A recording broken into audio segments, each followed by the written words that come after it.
troisième fois. Jésus! Allez, laissez le temps, laissez le temps, laissez le temps. Là-bas, attention, attention là-bas.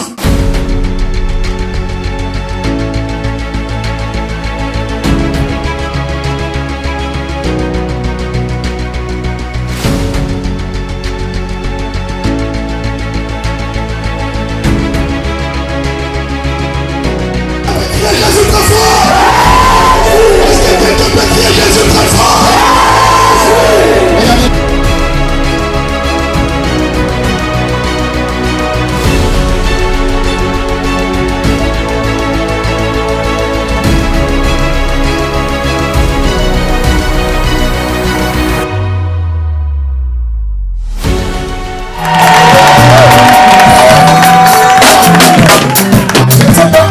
Si tu te rappelles de la paix de l'Éternel il y a ceux qui ne savent pas ça. Même si tu iras à gauche ou à droite, peu importe. On veut que tu dises la paix de l'Éternel la paix de l'Éternel acclame le Seigneur pour place. Plus que tu gloire à Dieu. Vous savez pourquoi je suis content? Parce que je suis en pleine forme. Amen. Alors si tu es en pleine forme, dis aussi, moi aussi je suis content. Si tu es vraiment content, dis je suis content. Alors dis à ton voisin, ta voisine, moi je suis content. S'il y a une chaise vide, chaise vide, je regrette. Si avec quelqu'un, c'est toi. La personne allait dire aussi, gloire à Dieu, je suis content. Le moment de réveil à l'église est un moment de joie et non pas un moment de tristesse. Continue d'élever un peu la main pour voir si ce que j'ai dit trouve de la place dans ton cœur. Le moment de réveil est un moment de joie dans la vie de l'église. Le moment de réveil, mes amis, le moment de réveil est un moment de très grande satisfaction dans la vie de notre pays, la France. Et moi, je continue de croire que le Matthieu 28, 19 est toujours d'actualité. Je vous relis. C'est un commandement de notre Seigneur. Et notre Seigneur Jésus, bien entendu, donne ses commandements à l'Église, aux disciples. Les disciples, c'est l'Église. Et il dit, allez, c'est un commandement, à l'impératif. Faites de toutes les nations des disciples. Alors, la France a abandonné la mission aujourd'hui. Tu m'entends toujours? Amen. Moi, je bénis Dieu pour ta présence. Je bénis Dieu pour la présence aussi des éminents serviteurs de Dieu, des prières. Et moi, personnellement, je crois que l'évangéliste Prosper le fera mieux que moi. Je bénis Dieu pour la présence aussi de notre frère, l'évangéliste Arsène, qui vient de se marier. J'étais à ce mariage, moi. Il vient de se marier à juste quelques jours. Et comment il était content. J'ai découvert Arsène à une autre dit, comment tu étais content? Tu as bien dansé. Gloire à Dieu. Alors, bienvenue dans la maison de Dieu. Et bienvenue à tout le monde. Malgré le mauvais temps qu'il fait dehors parce qu'il pleut, et puis il neige, toi tu es venu à l'église. Amen. Sois content, bien-aimé.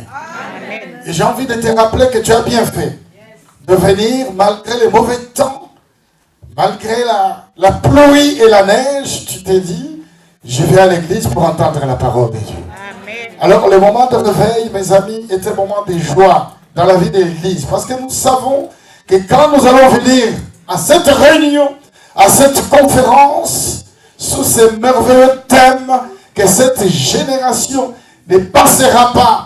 Parce qu'autrefois, à la génération, lors de l'époque du prophète Ézéchiel, Jérémie et d'autres prophètes, Ésaïe, ils ont impacté leur époque. Quelqu'un dit amen? Amen. Alors maintenant, c'est notre époque. Et la France aussi, d'il y a quelques années, a connu le réveil. Alors un grand réveil. Au cours du 16e et 17e siècle, il y a eu un grand groupe en France qu'on appelait les camisards, des gens humbles, des gens très simples, Je ne sais pas si tu savais ça. J'ai envie de te faire ce bref rappel.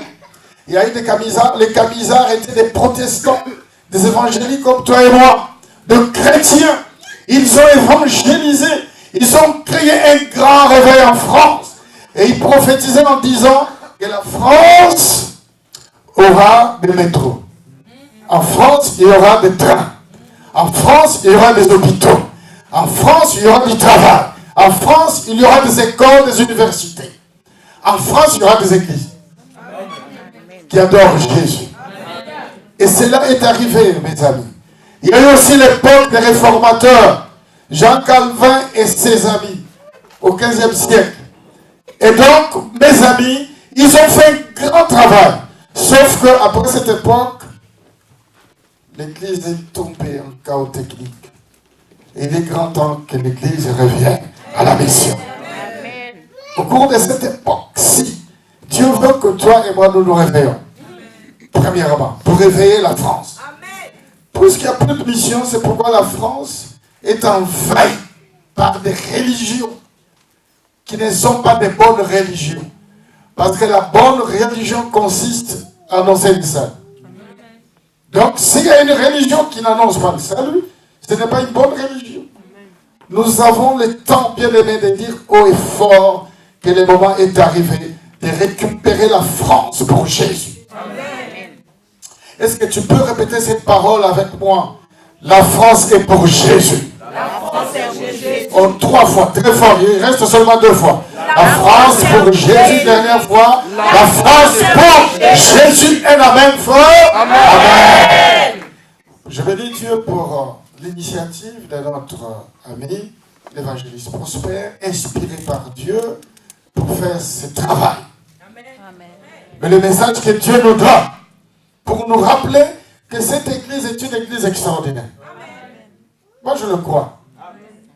Cette église est une église pour former des évangélistes qui iront évangéliser la France et sauver la France. Amen.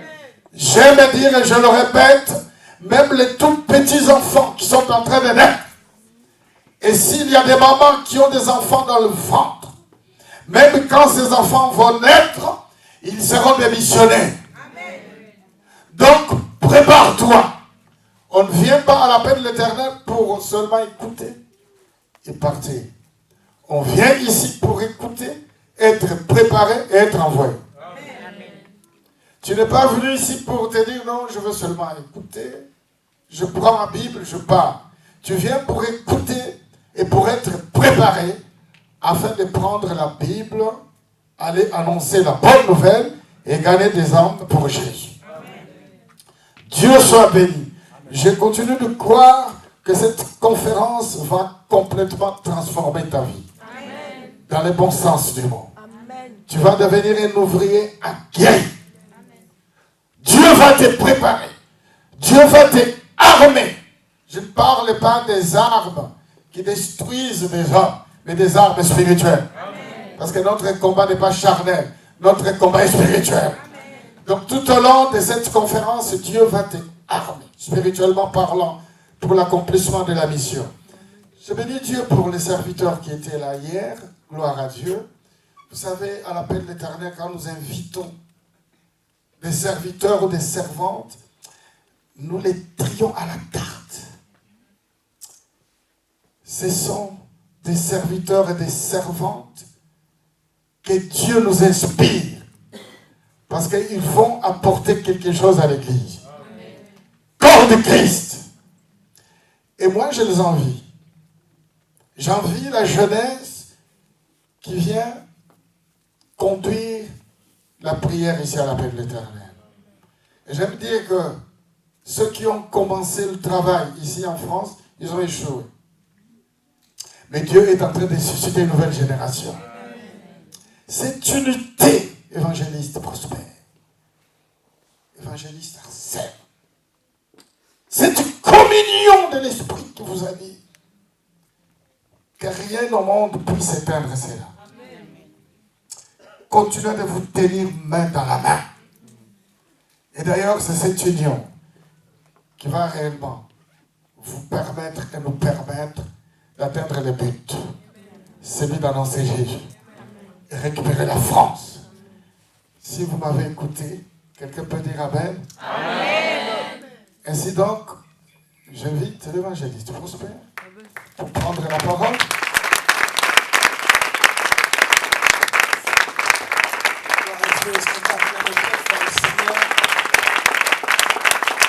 Est-ce qu'on peut acclamer le Seigneur plus que ça, frères et sœurs? Gloire à Jésus.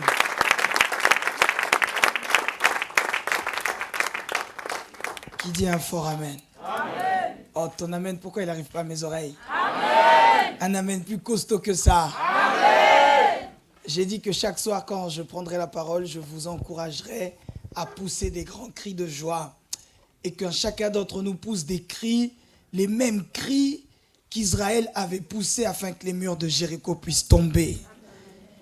J'aimerais que lorsque tu acclames, lorsque tu vas pousser des cris de joie, lorsque tu vas sauter, tu te dises, les murs qui tiennent la France en tenaille vont tomber. Amen. Les murs spirituels, qu'importe le nom qu'elles portent, qu'importe les entités, les années depuis lesquelles ces entités spirituelles négatives sont là, mais par tes cris de joie, ces entités vont tomber. Les chaînes vont tomber, les murs vont tomber, et la France sera sauvée. Quelqu'un l'a compris ce soir? Yes! Yes! Est-ce qu'il y a quelqu'un qui m'a saisi? Mon Dieu! Mon Dieu! Mon Dieu! Que le mur tombe! Que tes cris de joie amènent des anges! Alléluia! Alléluia! Alléluia! Que Dieu suscite les mêmes anges qui ont fait tomber le mur de Jéricho, qui peuvent pousser des cris, qui peuvent pousser des cris. Mon Dieu, mon Dieu, mon Dieu! Oh Jésus, je vous l'ai dit depuis certains jours, ce que nous faisons là va bouger toute la nation. Amen. Bon, amen. Amen. Je ne l'ai pas dit, mais je vous salue tous au nom de Jésus. Amen. Toi aussi tu me salues? Amen. Ton amen veut dire tu me salues. Toi aussi tu me salues? Amen. Gloire à Jésus, on peut acclamer très fort Seigneur. Merci Père. Prenons place.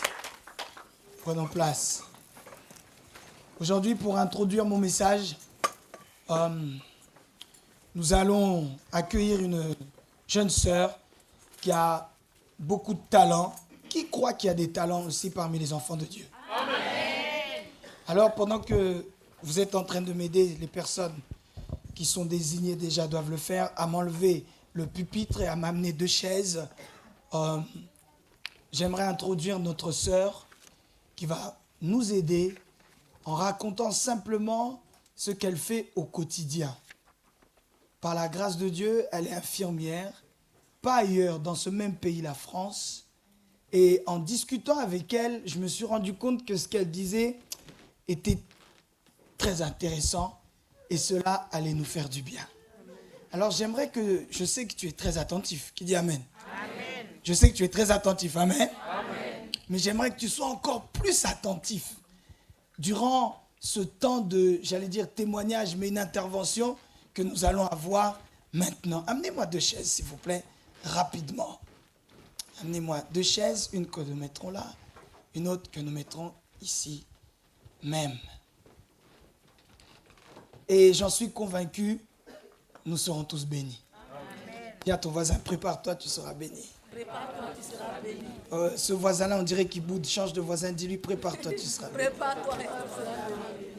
Donnez-moi un micro. Qui dit Amen. Amen. Pour ceux qui ne le savent pas ou qui l'ignorent, Noémie est la petite sœur du bishop Aurélien. Amen. Sa petite sœur propre. Comme on dit, même père, même mère. C'est sa petite sœur. Alors en échangeant avec elle, j'ai vu des éléments qui ce soir vont nous édifier. Amen. Amen. Noémie, dis bonjour aux gens, ils t'ont dit bonjour. Bonsoir. Même si le micro ne marche pas, on a tous entendu sa voix, non? Bonsoir. Ah, c'est bon, ça marche, dis. Ça marche. Bonsoir. Bonsoir. Noémie, dis-nous un peu, qu'est-ce que tu fais dans la vie? Alors, je suis infirmière depuis 1 an bientôt en santé mentale, en psychiatrie, en France. Où ça? En région parisienne, en En général. Île-de-France. Voilà. Secret professionnel, donc on n'a pas le droit de dire exactement où elle travaille, sinon elle risque d'être licenciée et puis on devrait faire des sujets de prière pour dire Seigneur, donne-lui un autre patron. Mais nous chassons cet esprit de chômage. Amen, amen. Alors, elle a dit quelque chose de très important pour ceux qui ont entendu. Tu es infirmière en service, comment? En psychiatrie, en santé mentale. Psychiatrie, c'est plus simple. Donc, en gros, tu vois des gens qui ont perdu la boule. Oui, c'est ça. Pour parler d'une manière terre à terre. Dans ma tête et dans mes pensées, je me dis que les gens qui perdent la tête en question, on va pas se mentir, moi je me dis, c'est que, un, des vieux, deux, on est filmé mais c'est pas grave, des blancs. Parce que je me dis, les noirs, ils ont peut-être été tellement traumatisés qu'ils pètent pas les plombs. Oh, dis la vérité, toi aussi tu penses ça, non? Oh, dis la vérité. Donc je me dis ça, mais est-ce que ce que nous voyons de dehors, toi étant dedans, tu le confirmes, tu contredis, tu nuances? Ton avis c'est quoi? Figurez-vous que c'est faux. Moi, personnellement, je travaille dans un secteur où il y a majoritairement des Africains. Donc pour vous dire qu'il n'y a pas que les Blancs qui sont fous. Attends, un Africain qui pète les plombs. Ouais, Donc ça existe. ça existe. Ça peut arriver à n'importe qui. Est-ce que l'image que je viens de dire, on vient de parler des origines, mais par rapport surtout à l'âge, est-ce que c'est vérifié? Ce sont que des adultes, des vieux? Non, c'est... les vieux sont déments, ce qu'on appelle, avec l'âge, ils perdent la mémoire, ça n'a rien à voir. Mais c'est vrai qu'en psychiatrie, dans tous les secteurs confondus, il y a plus de population jeune et moins de vieux. En psychiatrie, des jeunes. Des jeunes, oui. De très jeunes même. Donc tout ce que toi et moi on se disait, un, des blancs c'est faux, du moins que des blancs c'est faux, et de deux, que des vieux, ça aussi c'est faux. Ça veut dire qu'il y a des jeunes comme vous et moi, parce que ici nous sommes tous jeunes. Amen. Mais il y a des jeunes comme vous et moi qui, à cause d'un surmenage ou autre, d'ailleurs on va en parler, arrivent à perdre la boule. Aujourd'hui, pourquoi je disais, avant d'aller plus loin, que ça m'a touché et j'ai pensé à plein de choses en discutant avec Noémie, qui grâce à Dieu fait partie du corps médical. J'estime que le diable a une des stratégies qu'il utilise en ce moment pour faire du mal à notre société. C'est la dépression. Quelles sont les causes qui mènent, je sais qu'il y en a plusieurs, mais à peu près, est-ce que tu peux nous en citer quelques-unes, qui mènent justement ces hommes et ces femmes dans ton service? Par rapport à la dépression? Oui, notamment. En fait, déjà, il faut savoir que la dépression, c'est un trouble de l'humeur. Déjà, c'est ça la dépression, c'est un trouble de l'humeur. Et ce qui est compliqué en psychiatrie, c'est qu'on n'a pas de... C'est pas comme en somatique où tu es diabétique, tu as les symptômes, tu as eu un cancer, donc tu as les symptômes, on sait pourquoi tu as eu un cancer. En psychiatrie, c'est beaucoup plus compliqué. Il n'y a pas, biologiquement parlant ou scientifiquement parlant, il n'y a pas de raison qui explique en fait. Rien n'explique la dépression. C'est ça le problème en psychiatrie. Mais on a des hypothèses. Et parmi ces hypothèses, il y a... Quand on regarde l'histoire de famille de la personne, du patient, on verra que le grand-père, le père, l'oncle, l'enfant, la nièce, etc., il y a une lignée en fait, de personnes qui ont déjà été atteintes de la dépression. Et on se dit que ce sujet-là a plus de chances d'être dépressif. Donc ça, c'est une des hypothèses. Donc la première hypothèse, ça peut être génétique. Ça peut être génétique, mais encore une fois, il n'y a rien qui le prouve scientifiquement. D'accord. Une autre hypothèse pourrait être que il y a eu un traumatisme, un deuil, un abus sexuel, quelque chose de violent qui a traumatisé le patient, qui fait qu'à un moment donné dans sa vie, il se retrouve dépressif. Mais la dépression ne se déclenche pas au moment où il y a eu l'événement, en fait. Oui, c'est la question que j'allais poser. Est-ce que s'il y a eu un gros souci lundi, le même lundi soir, la personne pète les plombs? Bah, pas forcément, en fait. La personne peut avoir été traumatisée dans l'enfance. Et pour un événement qui n'a rien à voir, qui peut être heureux d'ailleurs, un mariage par exemple, à ce moment-là, il devient dépressif. Un mariage peut rendre dépressif. Alors que ça n'a rien à voir en fait par rapport aux facteurs favorisants. Tu vois, toi qui cherches que le mariage.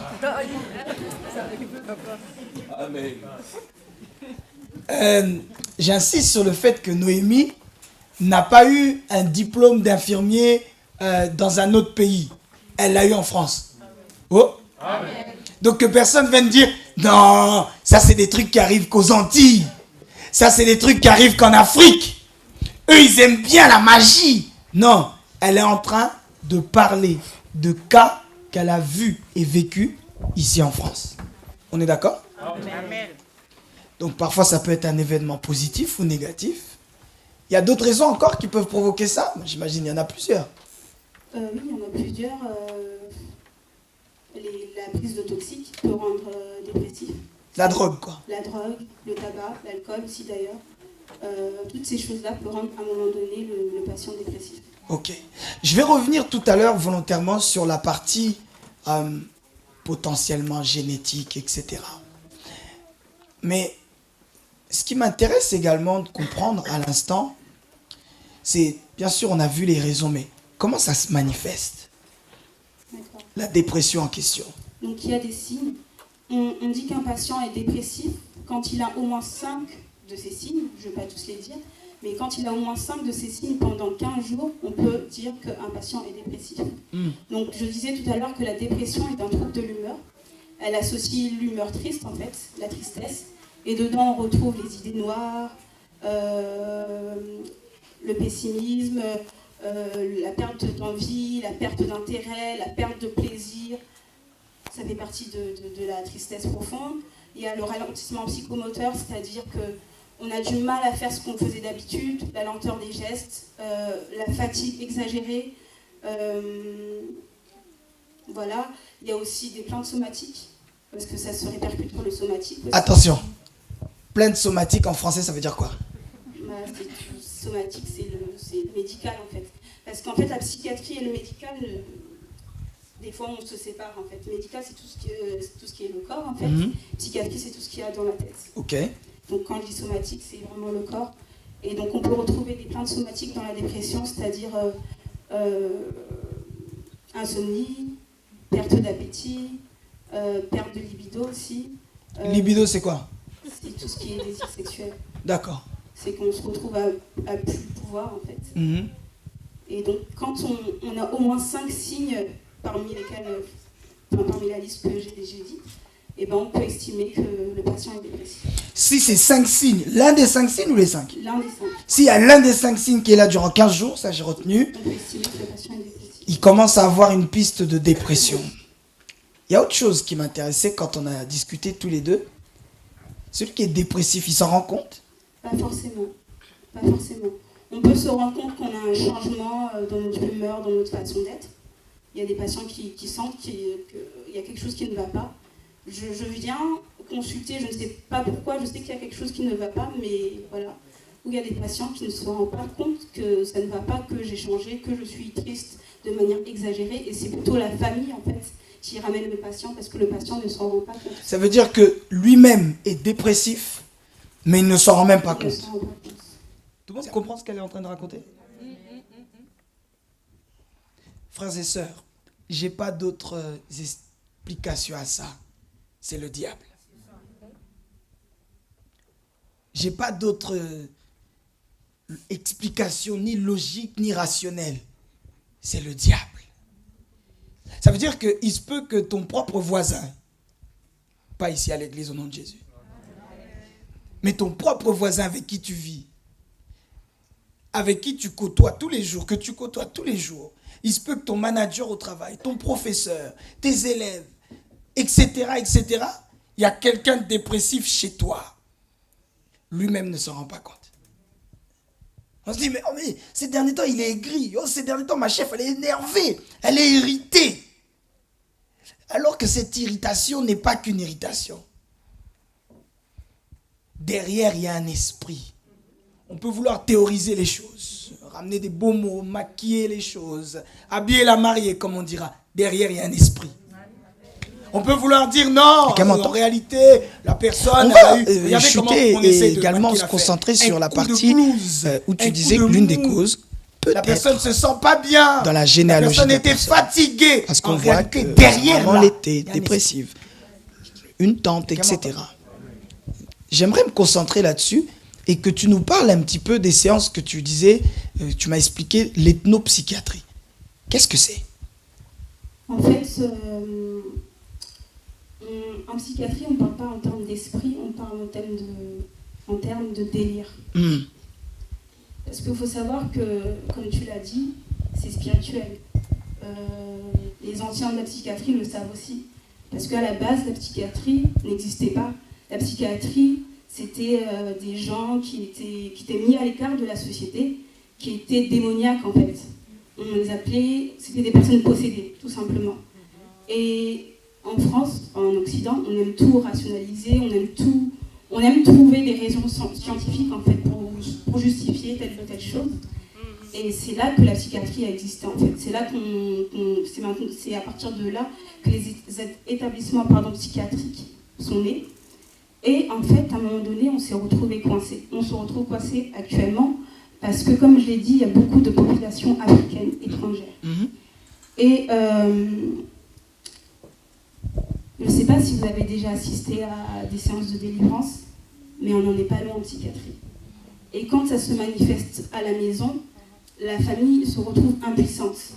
Parce que je ne sais pas si vous avez déjà vu les séances de délivrance, c'est vraiment, il y a une force surhumaine en fait sur le sujet. Et la famille ramène le patient en service parce qu'elle se retrouve impuissante. La même famille qui ramène son enfant, ou je ne sais pas, revient rechercher l'enfant, dire que vous faites rien ici, je dois ramener mon enfant à l'église, ou je dois ramener mon enfant chez le marabout, ou je dois ramener mon enfant chez les coupeurs de feu. Je ne sais pas si vous connaissez les coupeurs de feu. C'est des personnes qui imposent les mains et ta douleur disparaît, ou ton mal-être disparaît. Des genres de guérisseurs, quoi. Voilà.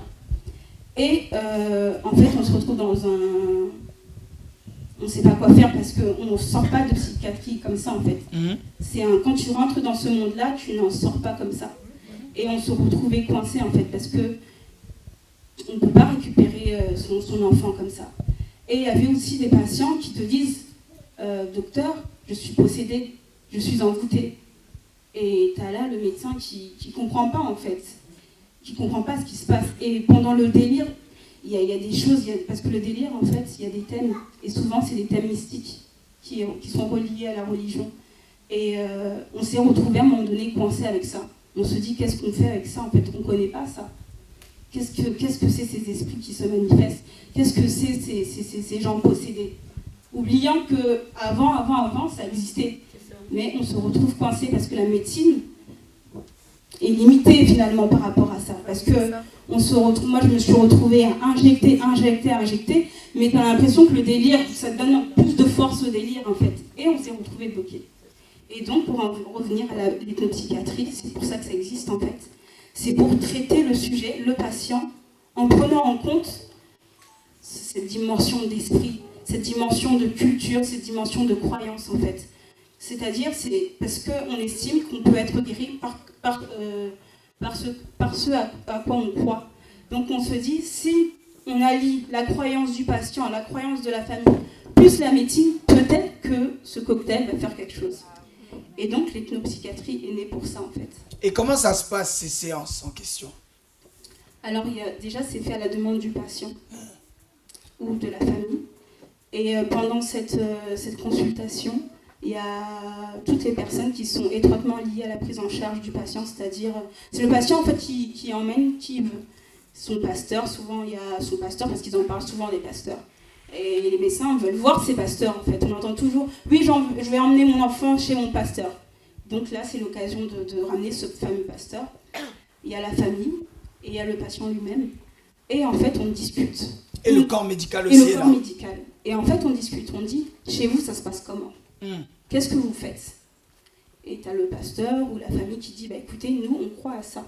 Nous, on croit que telle ou telle chose peut le guérir. Et le médecin écoute, il dit, bah, écoutez, moi, chez moi, ici en France, ça se passe comme ça. Est-ce qu'on ne peut pas trouver Un terrain d'entente. Un terrain d'entente pour guérir en fait le patient? Frères et sœurs, j'aimerais qu'on comprenne tous en réalité ce qui est en train de se passer. Encore une fois, j'insiste. La situation qu'on est en train d'évoquer n'est pas ailleurs. C'est ici en France. Amen. Qui dit Amen? Amen.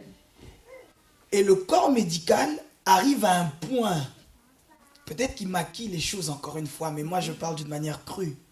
Ils arrivent à un point où ils se disent, notre raison, notre intelligence, notre médecine n'arrive pas à guérir ce genre de maladie. Quelqu'un saisit ce que je dis? Amen. Ils arrivent à un point où ils se disent, malgré nos doctorats, malgré le fait que nous soyons des professeurs en psychiatrie, on est en France, l'un des pays réputés justement dans la médecine. Et ils se disent, mais malgré ça, la dépression, nous n'arrivons pas à la guérir. Alors du coup, il faut même quelque chose qui est normalement contre leur raisonnement. Pourquoi? Le médecin, pour lui, tout doit être explicable et expliqué. 1 plus 1 égale 2. Donc du coup, quand la foi vient dire 1 plus 1 égale 1, il dit c'est n'importe quoi. Quelqu'un me suit? Comment un médecin va vouloir justement appeler un représentant d'une entité spirituelle alors que eux normalement disent tout ce qui est spirituel c'est du blabla? Est-ce que vous voyez jusqu'où nous sommes en train d'arriver? Leur intelligence arrive à la fin. Leur intelligence est limitée. Raison pour laquelle ils organisent, comme disait Noémie, des séances tripartites où au final, il y a la famille du patient, il y a le corps médical, mais il y a également un représentant spirituel. Qu'il soit pasteur, qu'il soit marabout ou autre. C'est un représentant spirituel. Lorsqu'on parle d'ethnopsychiatrie, en réalité, ces deux mots ne peuvent pas aller ensemble.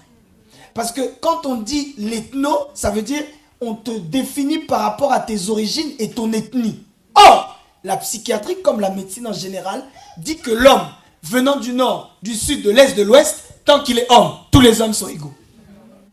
Donc du coup, du fait qu'on soigne quelqu'un, ou du moins qu'on aide à soigner quelqu'un par rapport à son ethnie, normalement, ces deux mots ne vont pas ensemble. J'ai pas dit tout ça pour nous faire peur.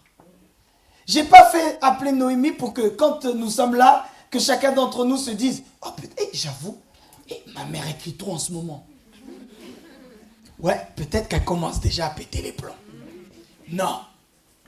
J'ai pas dit que chacun d'entre nous commence à soupçonner la dépression chez quelqu'un comme chez lui-même. Non, je ne suis pas un prédicateur de la peur. Non, mes amis, je suis là pour dévoiler les mystères du diable. Amen. Je suis là afin que tout ce qui se faisait dans le noir mette la lumière dessus, afin qu'à chacun d'entre nous soit éclairé. Et lorsque tu es éclairé, c'est là que tu sauras. Là, il y a un piège. Je ne tombe pas dedans. Ton amen n'est pas arrivé à mon oreille. Amen. Là où, bien aimé, le diable est en train de jouer, il ne jouera plus avec toi. Non, ton amen n'est pas costaud. J'ai dit, il ne pourra pas jouer avec toi car tu sauras. En ces temps de la fin, il essaye même de mettre la dépression. Ne soyez pas étonnés. Même parmi les enfants de Dieu. Oui, même parmi les enfants de Dieu. Combien parmi nous, Noémie? Parce qu'il n'a pas eu assez d'argent, il ne se sent pas bien, il est insomniaque. On vient d'en parler à l'instant. Et d'ailleurs, Noémie vient de le dire, que parmi ces personnes-là, il y en a certains qui amènent leur pasteur doyen. J'aurais préféré qu'ils amènent leurs imams, même si je respecte nos frères. J'aurais préféré qu'ils appellent leurs marabouts, mais qu'ils n'appellent pas leur pasteur. En d'autres termes, j'aurais préféré qu'il n'y ait pas de chrétiens dedans. Mais en réalité, tu peux être soi-disant chrétien, mais la dépression est là. Elle dort, comme vient de dire Noémie. Elle attend juste qu'un événement se produise. Pouf, elle se réveille. Ça ne t'arrivera pas au nom de Jésus. J'ai dit ça ne t'arrivera pas au nom de Jésus. Au moment où je vous parle et je pèse mes mots, j'ai une haine féroce contre le diable. Car il essaye de tout faire en ces temps. temps de la fin, il entre même là où on n'entre pas. Frère, le diable n'a pas peur. Comment une mère de famille, j'ai déjà témoigné ça ici, juste parce que son époux, son conjoint, lui dit je pars, 2 semaines plus tard, elle se met à taper ses enfants. Et le surlendemain, lorsqu'elle vient les chercher à l'école, la directrice lui dit, madame, la manière dont vous avez tapé vos enfants, on ne vous les rend plus. Les services sociaux les prennent. Et une fois qu'ils ont pris les enfants, la maman, dès qu'elle rentre à la maison, elle se met à balayer. Balayer. 3 jours, 4 jours, sans dormir. Balayer. C'est sa sœur qui s'inquiète, se dit, j'appelle ma sœur, elle ne répond pas. Lorsqu'elle arrive, elle sent déjà l'odeur. Je vous laisse imaginer, quand tu as fait déjà plusieurs jours sans te laver, sans dormir, la télé allumée à fond. Elle se dit, mais ici je suis chez les fous ou quoi? Véritablement, oui, c'était bien chez les fous. Mais ce n'est pas de la folie humaine, c'est spirituel. C'est le diable. Noémie, peut-être, elle y pense, mais son éthique, on va dire, professionnelle, fait que sur le lieu du travail, elle ne peut pas le dire. Mes frères et sœurs, il y a un esprit derrière toute maladie. J'ai dit, il y a un esprit derrière toute maladie. Et sachez qu'une maladie spirituelle ne se règle pas avec des dafalgans. Une maladie spirituelle ne se règle pas avec des doliprane. Une maladie spirituelle ne se règle pas avec ces choses. Une maladie spirituelle se règle seulement par le nom de Jésus. Oh, alléluia! Une maladie spirituelle ne se règle qu'avec le nom de Jésus. Et si tu y crois, aide-moi à dire un grand amen. Noémie, et comment ça se passe ces séances-là? On va finir là-dessus. Alors, en fait, ça dépend de l'établissement, ça dépend de l'ouverture d'esprit aussi de l'établissement qui reçoit. En fait, quand ça se passe dans les services, on écoute en fait, parce que la psychiatrie c'est beaucoup la parole et l'écoute. Donc on laisse en fait le patient s'exprimer sur ce qu'il ressent, sur ce qu'il voit, sur ce qu'il entend. Parce que c'est beaucoup d'hallucinations, c'est beaucoup de sensations, et on le laisse parler en fait. On le laisse dire aussi ce qu'il veut. Et il y a le pasteur ou le représentant spirituel qui est là aussi, on le laisse exercer. Et on est spectateur de ça. Le médecin regarde le pasteur, par exemple, prier pour le patient. Ça, c'est dans les services. Mais en consultation, en fait, c'est une fois qu'on a trouvé le terrain d'entente, en fait, on laisse le choix au patient de choisir le médical ou le spirituel, en fait, au final. La psychiatrie ne s'impose pas. En fait, nous, le but, c'est que le patient soit guéri dans tous les cas. Donc, on laisse au patient le choix de choisir le chemin qu'il veut prendre pour être guéri, en fait, finalement. Des fois, on retrouve les mêmes patients. Des fois, ça marche. Mais des fois, on retrouve les mêmes patients. Pourquoi? C'est ce que je voulais dire qui est très important. Parce qu'il y a beaucoup de jeunes ici. Et la plupart des délires, en fait, mystiques, c'est parce que le jeune, en fait, la démarche au départ est bonne, en fait. Le jeune choisit de devenir chrétien, par exemple, d'étudier la Bible, mais il mélange, en fait. Il y a des mélanges. C'est là que ça coince, en fait, et c'est là qu'on est plus crédible, en fait, en tant que chrétien. Parce que finalement, on a laissé le pasteur venir, il y a eu des prières, etc., mais le mois prochain, on revoit encore le même patient. Et souvent, quand on fouille, quand on a des entretiens avec ces patients-là, et c'est souvent des jeunes, malheureusement, il y a des mélanges. Il y a la Bible, il y a le marabout, il y a l'héritage des parents, il y a les coutumes des parents, et tout ce mélange-là rend fou. Mon Dieu. Rend vraiment fou. Et des fois, quand vous écoutez le délire, ça fait vraiment peur. Des fois, c'est un esprit de la famille qui parle, des fois, c'est un personnage de la Bible qui parle, il y a un mélange, en fait. Et ça rend fou, ça rend vraiment fou. Et finalement, on n'est plus crédible parce qu'on dit Jésus sauve, et on se dit, mais on a fait venir le pasteur, on t'a laissé choisir, on t'a laissé aller à l'église, et tu reviens encore. Donc ce Dieu-là, finalement, ne marche pas. Et en fait, quand on creuse, c'est parce qu'il y a eu des mélanges. Les jeunes, on veut trop mélanger, en fait. Il y a un seul chemin, mais on veut en emprunter d'autres, pour je ne sais quelle raison d'ailleurs, et ce mélange-là rend vraiment fou. Vraiment fou. Et je pense que c'est important de le dire, il faut faire un choix, et s'y tenir en fait. Soit on est chrétien, Soit c'est Jésus, soit c'est Dieu, celui auquel on croit, ou soit c'est autre chose. Mais quand on arrive à faire ces mélanges-là, et ben ça nous rend fous, et puis on peut mourir, on peut en mourir. On peut vraiment en mourir. Et comme j'ai dit, le monde psychiatrique, c'est vraiment un monde. Quand tu mets le pied dedans, quand tu es dans ce circuit-là, déjà t'es fiché, entre guillemets, tu n'en ressors pas comme ça. Parce que les traitements qu'on injecte, c'est pas pour guérir, parce qu'on ne guérit pas de la psychiatrie. C'est pour accompagner. Et tu deviens dépendant des médicaments. Tu ne peux plus rien. Tu es handicapé, en fait. Et il n'y a rien de plus grave que l'handicap mental. Encore, l'handicap moteur, tu peux vivre ta vie. Mais l'handicap mental, c'est quelque chose qui te paralyse tout, en fait. Et je pense que c'est important de le dire, parce qu'on est beaucoup de jeunes ici. Le mélange avec Dieu, ça coopère pas, en fait, ça va pas ensemble. Soit on choisit véritablement le Seigneur, et on le fait bien, soit on ne le fait pas. Parce que ça fait vraiment des dégâts. Moi, je vois beaucoup de jeunes dans mon secteur, vraiment beaucoup de jeunes, et ça fait mal au cœur de savoir qu'au départ, c'est parce que ils ont voulu bien faire, en fait. Je sais pas, arriver plus vite, connaître plus de choses, et je me rends compte que le monde, tous les jours, en fait, au travail, je me rends compte que le monde spirituel existe. Je savais déjà, mais là, je le sais encore plus, en fait. Ouais, je le vois au quotidien.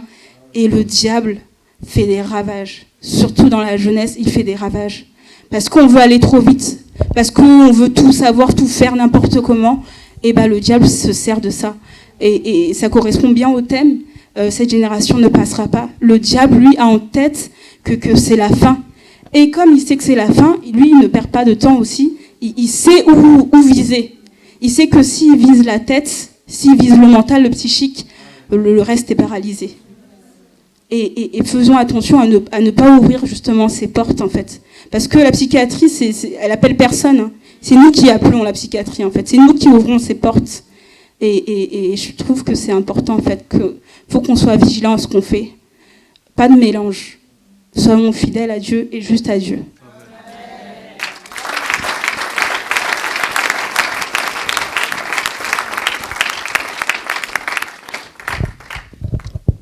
J'aimerais compléter juste une phrase avant que nous passions à autre chose que Noémie vient de dire à l'instant. La médecine ne guérit pas la dépression. Jésus guérit la dépression. Yes, j'ai dit Jésus guérit la dépression. Et si tu y crois avec moi, aide-moi à dire un grand amen. Oh oui, bien-aimé, je rêve que dans ce pays, les médecins soient capables d'envoyer tous les malades dans les églises en disant, homme de Dieu, nous n'avons pas pu les guérir. Essayez un peu votre Jésus. Oh, alléluia. Nous ne sommes pas capables de les guérir. Mais votre Jésus à vous, nous l'avons déjà expérimenté. Oh, je rêve d'une église dans ce pays où nous imposons les mains aux médecins parce qu'ils se disent, malgré mes diplômes, homme de Dieu, ton Jésus est plus fort que mes diplômes. Est-ce que je prêche à la bonne église ce soir? Est-ce que je prêche au bon endroit ce soir? Si tu y crois avec moi, lève-toi et pousse un cri de joie que les murs de la dépression tombent. J'ai dit que les murs de la dépression dans ce pays tombent.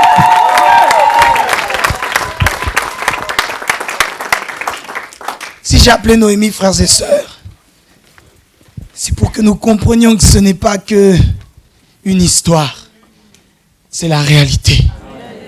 Oh oui, frères et sœurs, ce ne sont pas des choses qu'on invente ou qu'on entend, c'est du vécu. Amen. Et je sens dans mon cœur que plusieurs au milieu de nous, en écoutant ça, ils ont pensé à des gens, pas dans le mauvais sens, mais en se disant, c'est vrai, il a été interné, elle a été internée. Jusqu'aujourd'hui, son état ne s'est pas amélioré. Mais bien aimé, présentez à ces personnes-là Jésus. Amen. Jésus peut les guérir. Amen. Jésus les guérira. Amen. J'aime vous dire que chaque homme de Dieu, on va dire, a ses domaines, entre guillemets. Amen. Et par la grâce, Dieu m'amène beaucoup dans, bien sûr, la démonstration de la puissance, la guérison, mais des dépressifs. Et c'est d'ailleurs en expliquant une histoire, un témoignage que nous avons vécu à Noémie, qu'en échangeant, je me suis dit non. En plus, tu es du domaine, je ne savais pas. Tu dois venir parler au peuple. Amen. Et le peuple sera édifiés. N'est-ce pas que nous avons été édifiés? J'aimerais voir à quel niveau tu l'as été.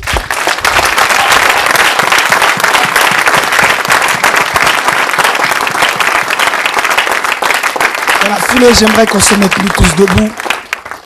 Parce que nous ne pouvons pas faire passer cette courte intervention comme cela.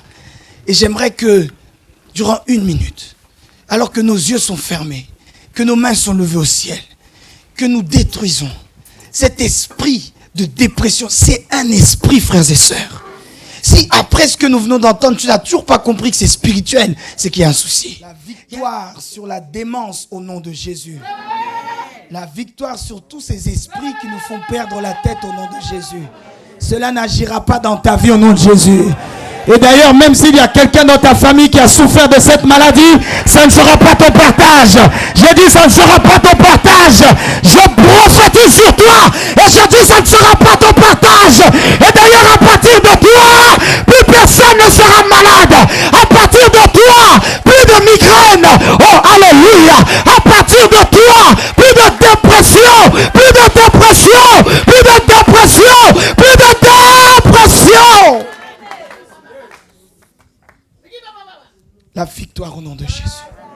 Reçois toute la gloire et nos acclamations. In Jesus' name. Pour le temps qui nous reste, je nous invite à prendre nos Bibles. Matthieu chapitre 24. Oh, gloire à Dieu. Matthieu chapitre 24, verset 34. C'est là où nous tirons. Lorsque nous commencerons à prier tout à l'heure, je le dis maintenant, car de peur d'oublier, s'il y a quelqu'un dans ta famille, Denis, si j'oublie, tu me rappelles, s'il y a quelqu'un dans ta famille qui souffre de la dépression, des maux de tête répétés, ou si toi-même ça t'arrive, je prierai pour toi. Je oindrai mes mains d'huile. Et tout cela va s'arrêter ce soir. Si c'était dans ton code génétique soi-disant, ça va disparaître. Matthieu chapitre 24, verset 4. 24, pardon. Matthieu 24, 34, s'il vous plaît. 34. Matthieu chapitre 24, verset 34. Je lis dans ma version et je lis au nom de Jésus. Amen. Je vous le dis en vérité, c'est Jésus qui parle. Cette génération ne passera point que tout cela n'arrive. Le ciel et la terre passeront, mais mes paroles ne passeront point. Verset 36. Pour ce qui est du jour, de l'heure et de l'heure, personne ne le sait. Ni les anges des cieux, ni le Fils, mais le Père seul. Ce qui arriva du temps de Noé, arrivera de même à l'avènement du Fils de l'homme. Car dans les jours qui précédèrent le déluge, les hommes mangeaient et buvaient, se mariaient et mariaient leurs enfants, jusqu'au jour où Noé entra dans l'arche. Verset 39. Et ils ne se doutèrent de rien jusqu'à ce que le déluge vint et les emporta tous. Il en sera de même à l'avènement du Fils de l'homme. Verset 40. Alors, de 2 hommes qui seront dans un champ, l'un sera pris, l'autre laissé. De 2 femmes qui moudront à la meule, l'une sera prise, l'autre laissée. 42. Veillez donc. Répète à ton voisin, veillez donc. Veillez donc. Plus fort, veillez donc. Veillez donc. Veillez donc, puisque vous ne savez pas quel jour votre Seigneur viendra. Sachez-le bien, si le maître de la maison savait à quelle veille de la nuit le voleur doit venir, il veillerait et ne laisserait pas percer sa maison. 44, le dernier. C'est pourquoi vous aussi, tenez-vous prêts. C'est pourquoi vous aussi, tenez-vous prêts. Car le Fils de l'homme viendra à l'heure où vous n'y penserez pas. Prenons place dans sa présence, s'il vous plaît. Alors que nous sommes assis, je lirai le 2e texte que j'ai noté, qui se trouve dans 2 Timothée chapitre 3. 2 Timothée chapitre 3. Versets 1 à 7, c'est Paul qui écrit à son fils dans la foi, Timothée, qui dit Amen. Amen. Sache que dans les derniers jours, il y aura des temps difficiles. Car les hommes seront égoïstes, amis de l'argent, fanfarons, hautains, blasphémateurs, rebelles à leurs parents, ingrats, irreligieux, insensibles, déloyaux, calomniateurs, intempérants, cruels, ennemis, des gens de bien. Verset 4, traîtres, emportés, enflés d'orgueil, aimant le plaisir plus que Dieu, ayant l'apparence de la piété, mais reniant ceux qui en fait la force. Éloigne-toi de ces hommes-là. Oh, apôtre Paul, si tu savais que c'est une grande prophétie que tu nous donnes là. Verset 6. Il en est parmi eux qui s'introduisent dans les maisons, qui captivent des femmes. Et moi j'ajoute, je me permets, des femmes et des hommes. D'un esprit faible et borné, chargé de péché, agité par des passions de toute espèce. Regarde ton voisin 2 minutes. Dis-lui, est-ce que tu es agité? On dirait qu'il n'a pas aimé ta question. Agité par des passions de toute espèce. Verset 7. Apprenant toujours, mais ne pouvant jamais arriver à la connaissance de la vérité.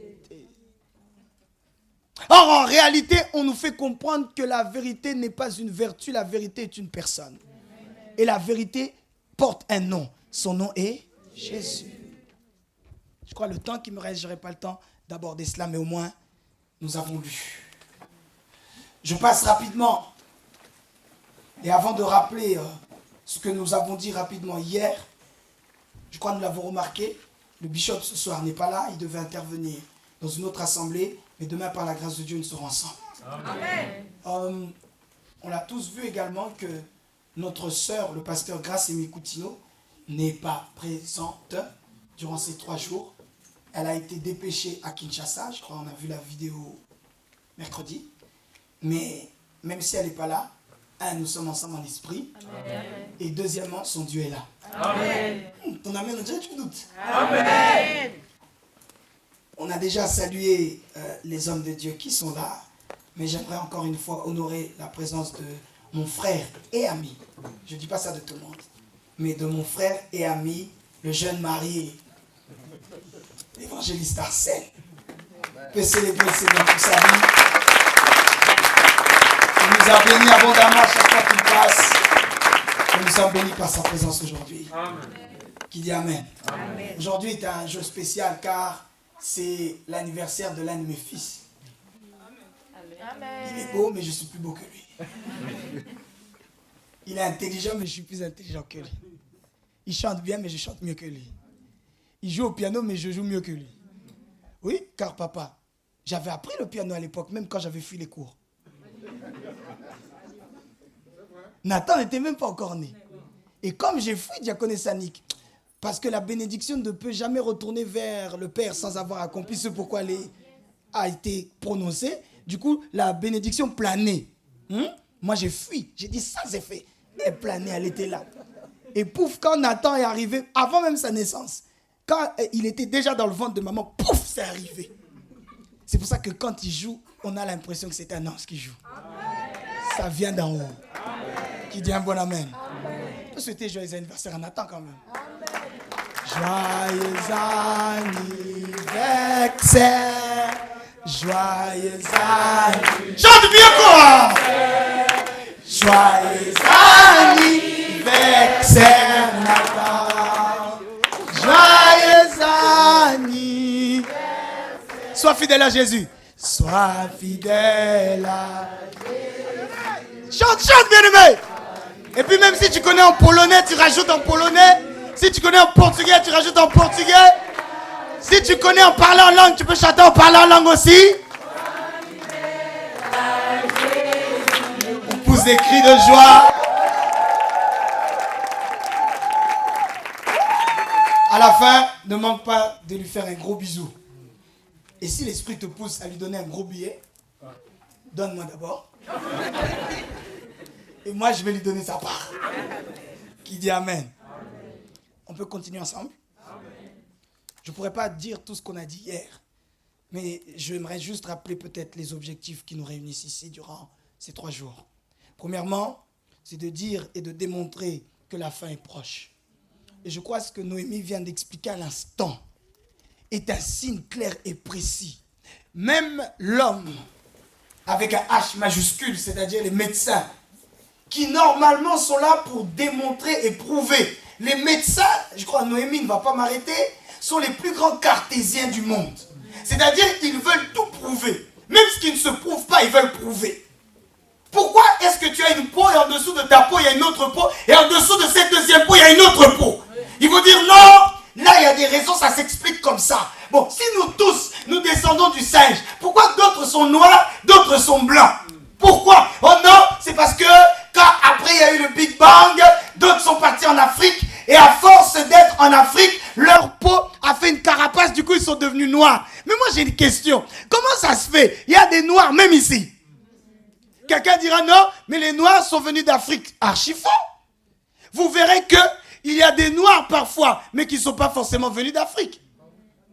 Oh, je ne peux pas tout dire ce soir. Mais sachez que tous les noirs ne viennent pas forcément d'Afrique. Oh, d'accord, bon, si on dit tous les noirs viennent d'Afrique, comment ça se fait que lorsque Christophe Colomb et ses amis sont arrivés en Amérique, ils ont trouvé là-bas ni des blancs, ni des noirs, ils ont trouvé des Indiens? Explique ça maintenant. Parce qu'un Indien, il est ni blanc ni noir. D'ailleurs, un vrai Indien, il a la couleur un peu d'un noir, mais les cheveux d'un blanc. Tu vois ça? Frère, pour moi ça, c'est un clin d'œil de Dieu. Qui dit, ok, les blancs, vous avez une explication, les noirs, vous avez... Bon, maintenant, mélange les deux, explique. Frère, nous ne descendons pas du singe. Dieu nous a créé de la poussière. Nous descendons, nous tous, d'Adam et Ève. Je viens changer ta mentalité, tu n'es pas un singe. Est-ce qu'un singe peut être beau comme toi? Est-ce qu'un singe peut être beau gars comme toi?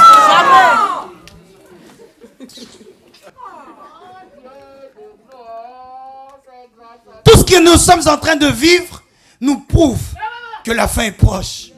Même celles et ceux qui d'habitude arrivent à toujours trouver des raisons, ils ne savent plus quoi faire. Et ça, c'est peut-être ce qui se passe à l'hôpital de Noémie. Va savoir ce qui se passe dans d'autres hôpitaux pour essayer de trouver des solutions. Noémie, la prochaine fois, même si ce n'est pas déontologique, même si ce n'est pas dans tes droits peut-être de faire cela, mais j'aimerais que de temps en temps, lorsque vous avez des cas spéciaux comme ça, et vous tous qui travaillez dans la médecine, quand ils voient qu'il n'y a pas de solution, prends ton courage, sois comme, merci Jésus-Christ, la fille hébreu qui était dans la maison du général Naaman, alléluia, et quand elle a vu que personne n'était capable de guérir la lèpre, elle dira, mais si mon Seigneur pouvait aller en Israël là-bas, il y a un homme de Dieu, tout ce qu'il dit ne manque pas de s'accomplir. J'aimerais que tu sois cette fille hébreu bien-aimée qui sera capable dans le staff des médecins et de dire, cher médecin, on a essayé, ça n'a pas marché, essayons Jésus, essayons Jésus, essayons Jésus, essayons Jésus. Ah, ton amen doit arriver là. Mon premier but, frère, c'est de dire que la fin est proche. Le deuxième, c'est que la priorité est d'être sauvé. Tu dois être sauvé d'abord. Le reste après. Sauvé d'abord. Le reste après. Tu dois être sauvé, et j'insisterai peut-être là-dessus aujourd'hui et demain. Sauvé, mais surtout garder son salut. Oh, il y a des gens qui essaient de théoriser la parole en inventant un autre évangile disant que une fois qu'on est sauvé, on ne peut pas perdre son salut. Qui t'a dit ça? Qui t'a dit ça? Tu peux perdre ton salut. Un faux pas peut te faire perdre ton salut. Oui, tu as fait la prière de repentance. Oui, tu as dit, Jésus, je t'accepte comme Seigneur et Sauveur. Oui, je n'en disconviens pas. Mais sache que si après ça, tu mènes ta vie comme tu l'entends, tu mènes ta vie contrairement à ce que ce Jésus-là te dit, frère, tu perds ta place. Oui, bien-aimé, laisse-moi peut-être te choquer, laisse-moi te mettre mal à l'aise. Dieu m'a envoyé pas pour t'exciter, pour te mettre mal à l'aise.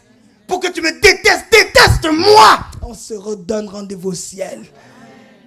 Haïs-moi si tu veux. Ne m'aime pas. Décide même de ne plus venir. C'est pas grave. Tant que le péché t'a quitté, j'ai atteint mon objectif. Mes frères et sœurs, tu peux perdre ton salut. Le fait d'avoir dit Jésus, je t'aime, je t'adore, c'est pas ça qui sauve. Même le fait d'être assis ici, c'est pas ça qui sauve. S'il suffisait que de faire ça pour être sauvé, dans ce cas-là, j'aimerais poser une question. Jésus, comment cette personne que tu as sauvée au jour de ta mort, pourquoi il est sauvé? Un voleur, il est sauvé. Frères et sœurs, tu peux perdre ton salut. Tu peux perdre ton salut. J'insiste encore, tu peux perdre ton salut. J'en suis sûr que ce chapitre de Matthieu qui dira qu'au dernier jour, d'autres diront Seigneur, Seigneur, Seigneur, est-ce que je n'ai pas fait des miracles en ton nom? Et Jésus dira, je ne t'ai jamais connu, je ne vous ai jamais connu. Éloignez-vous de moi, mes amis.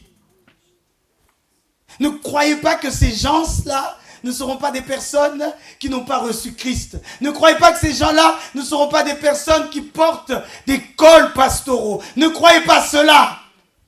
On parle d'hommes et de femmes qui ont chassé les démons. Ça veut dire que les démons ont obéi. On vient de parler tout à l'heure de celles et ceux qui se laissent emporter par des passions. Les passions, c'est quoi? C'est les prodiges, c'est les miracles. Les miracles n'attestent pas la véracité d'un homme. Amen. Les miracles n'attestent pas la véracité d'un homme. Et j'aime dire, il n'y a que les enfants qui sont attirés par les miracles. Il n'y a que les enfants qui sont attirés par les bonbons. Moi, comme je suis là, père de 2 enfants mariés, tu peux m'approcher avec des bonbons. Ça ne va pas me satisfaire.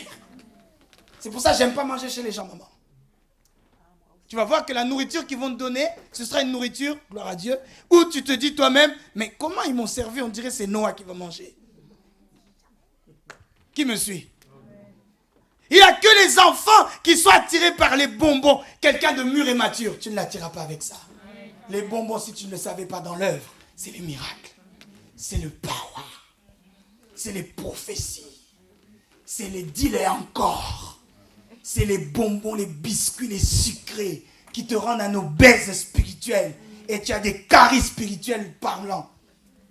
Tu ne le sais pas, mais lorsque tu ouvres ta bouche spirituelle, il y a rempli de caries là-bas. Gloire à Dieu, car ce soir, merci Seigneur, Dieu m'a donné un autre diplôme, dentiste spirituel. Amen. Je suis venu enlever toutes tes dents là qui pourrissaient là-bas. Tu as mangé trop de sucreries, il est temps que tu manges de la nourriture costaud. Amen. Mais d'abord, je viens enlever, tirer toutes les mauvaises dents là qui sont pour... Surtout, elles sont au fond, bien cachées, merci Jésus. Ton péché peut être bien caché, je vais le chercher aujourd'hui. Ouais, j'ai dit je vais le chercher aujourd'hui. Et tu sais, lorsqu'on t'enlève, merci Jésus, lorsqu'on t'enlève une carie, une dent, tu verras que parfois la dent est tellement infectée, on doit enlever toute la dent. On dit, monsieur, on a fait tout le traitement qu'il faut pour traiter la dent telle qu'elle. Mais là, à l'heure où nous parlons, c'est mort. On doit enlever la dent totalement. Qu'est-ce qu'il va faire? Il va prendre une aiguille et il va piquer ta gencive. Pourquoi? Dévitaliser, c'est ça? Pour dévitaliser ta dent. Oh, merci Jésus, ça m'inspire cette affaire. Lorsqu'on dévitalise ta dent ne vit plus. En réalité, on peut toucher, tu ne la sens plus. Oui ou non? Avant que tout cela puisse se faire, avant que tu puisses lâcher le péché, tu dois mourir d'abord. Tu dois mourir à toi-même. C'est-à-dire, tu sens que ta peau n'est plus ta peau. Tu sens qu'on t'insulte, mais c'est comme si on ne t'a pas insulté. Frère, si jusqu'aujourd'hui, tout ce qu'on te fait, tu dis aïe, tu dis oi, tu n'es pas encore mort. Tu n'es pas encore mort, on t'écrase le blé, aïe. On t'insulte sur les réseaux, on fait ceci, cela, tu as mal, tu n'es pas encore mort. Tu n'es pas encore mort. Or, pour aller au ciel, il faut être mort. Amen. Ton amen est où? Amen. Troisième chose, je n'ai pas encore commencé à prêcher. Mon troisième objectif, c'est que une fois que tu es sauvé, une fois que tu as la quête d'être sauvé, de garder ton salut, tu te dis les autres doivent être aussi sauvés. Je vais enlever de nos pensées toutes ces idées qui sont en train de faire soi-disant la célébrité, qui sont soi-disant maintenant en vogue. Une fois qu'on est sauvé, on doit rester dans son coin. Ouais, on est sauvé, mais je n'ai pas d'église. Non, pourquoi j'aurai une église? Je vais en parler tout à l'heure un petit peu. Je suis sauvé, mais je n'ai pas d'église. Pourquoi je vais avoir une église? Pourquoi je vais être soumis à quelqu'un? Pourquoi je vais être soumis à une autorité? Or, en réalité, quand tu es sauvé, tu te dis, je ne dois pas être sauvé seul. Les autres aussi doivent être sauvés. Les païens, mais aussi les personnes qui se disent chrétiens. Comment? Tu dis que tu es sauvé, mais tu ne fais pas partie d'une seule église. C'est quel Saint-Esprit que nous avons maintenant? On a l'impression que le Saint-Esprit, c'est une mise à jour. On dirait que c'est une application. Donc il y a une mise à jour. Toutes choses anciennes sont passées, voici toutes choses sont devenues nouvelles. Donc si dans les actes, le Saint-Esprit faisait qu'ils étaient tous les jours ensemble dans la fraction du peuple, aujourd'hui le Saint-Esprit c'est chacun pour soi, Dieu pour tous. Et d'ailleurs même si Dieu n'est pas chez toi, c'est ton problème. Quelle est cette génération? Quel est cet évangile? Et en vous prêchant, je vous assure, j'ai le cœur lourd. Ce n'est pas une expression, c'est ce que je ressens dans mon cœur. J'aurais aimé, frères et sœurs, vous réunir ici et vous dire des choses qui vous excitent. J'aurais aimé le faire. Mais ce n'est pas ce que mon cœur me dit. Je suis quelque part comme une femme qui est enceinte de ce message depuis maintenant plusieurs mois. Et les femmes qui sont enceintes peuvent vous le dire que la grossesse, c'est une chose qui est très difficile à porter. Et tant qu'on n'a pas accouché, on ne se sent pas bien. Vous verrez que la femme enceinte ne peut pas dormir comme elle veut. Elle ne peut pas dormir sur le ventre, c'est interdit, tu vas étouffer l'enfant.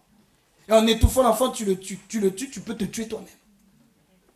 Donc, du coup, tu ne peux pas dormir comme il se doit. Et je te dis la vérité, c'est exactement ce qui m'arrive. Je porte ce message depuis plusieurs mois. J'ai lutté avec moi-même pour ne pas le délivrer.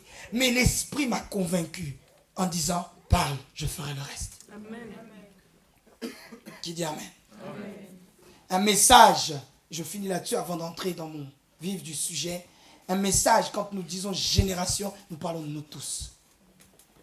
Quand je dis génération, je parle de toutes celles et ceux qui vivent encore sous le soleil de 2019. Dis-moi, tu vis sous un autre soleil, mais si tu vis sous le même soleil que nous, tu es concerné par cette génération. Grand, petit, jeune ou vieux, qui viennent d'ici ou d'ailleurs, que tu sois chrétien ou pas d'ailleurs, tu es concerné par ce message. Jésus est à la porte. Et lorsqu'il viendra, il ne viendra pas pour juger une partie. Il viendra pour tous nous juger. Jésus, ce même Jésus dira, veillez et tenez-vous prêts. Je le disais hier et je le répète encore. Il se peut qu'avant samedi, demain, Jésus est déjà revenu. Car les signes montrent que son arrivée est imminente. Ah, et là, j'aimerais parler à quelqu'un qui peut-être a planifié un mariage.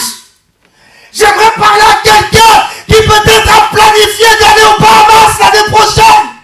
Qui t'a dit que tu te marieras? Qui t'a dit que tu iras au Bahamas? Qui t'a dit ça, bien-aimé? Il se peut qu'avant cela, Jésus est revenu. La Bible dit, on vient de le lire à l'instant, car vous ne savez ni le jour, ni l'heure à laquelle le Fils de l'homme viendra, ni les anges des cieux, ni le Fils lui-même ne savent quand est-ce que Jésus reviendra. Il n'y a que le Père seul qui le sait, qui m'entend. Le message de ce soir, le sous-thème du mois, je l'ai intitulé « Les maladies de ma génération ». Est-ce que tu peux dire à 3, 2, 4 personnes autour de toi les maladies de ma génération? Les maladies de ma génération. Les maladies de ma génération. Dis-lui fort qu'il entende bien les maladies de ma génération. Les maladies de ma génération. Voilà, d'ailleurs, j'ai changé mon titre à l'instant. Dis-lui, finalement, le titre c'est « Cette génération est malade ». Cette génération est malade. Dis à 2, 3 personnes autour de toi. Cette génération est malade. Cette génération est malade. Laissez-moi rapidement, en 1 minute ou 2, définir ce qu'est la maladie, toi qui notes surtout. La maladie, j'ai trouvé plusieurs définitions, du coup j'en ai fait une qui me va le mieux. La maladie, c'est un dysfonctionnement de la santé qui peut mener à la mort si cette même maladie n'est pas bien traitée. J'insiste, c'est un dysfonctionnement de la santé qui peut mener à la mort si cette même maladie n'est pas bien traitée. Et rapidement, vous verrez que ça, c'est celles et ceux qui font de la médecine le savent. Il y a 5 phases de la maladie. Je ne pourrais pas détailler tout ce soir. Mais note-les simplement. Premièrement, c'est l'incubation. C'est-à-dire, c'est la phase de la contamination. La maladie, elle est invisible, mais elle est présente. Ça me fait penser à la dépression. J'en parlerai tout de suite. Qui parfois est là, mais elle est en sommeil. Ça me fait penser à la lèpre, en réalité également. Car médicalement parlant, jusqu'aujourd'hui, on ne peut pas guérir la lèpre. Même après 30 ans, cette même lèpre peut se manifester. Elle va commencer peut-être par un petit bouton qui va prendre toute la main, qui ta main va devenir un moignon et que petit à petit, ça va ravager tout jusqu'à paralyser ton cœur. L'incubation. La deuxième phase de la maladie, c'est l'invasion. C'est-à-dire qu'il y a des signes qui commencent à apparaître. La fièvre, les courbatures, les diarrhées, etc. La troisième phase, c'est une phase qu'ils appellent la phase d'état. Il y a des signes spécifiques de cette maladie. Je passe rapidement. Après quoi, il y a la phase de la terminaison. La phase de la terminaison, c'est la disparition de la maladie, mais elle est toujours là.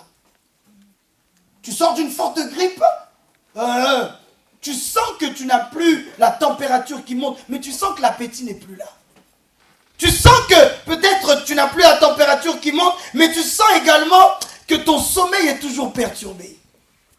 Je suis en phase de terminaison. La phase qui m'intéresse le plus, c'est la cinquième. C'est la phase de la convalescence. C'est le fait que, fut un temps, tu étais malade. Mais cette fois-ci, quand la convalescence vient, c'est le retour à l'état de santé normal. J'aimerais annoncer à quelqu'un ce soir, qu'importe l'état de la maladie que tu avais spirituellement aujourd'hui, tu ressortiras complètement guéri.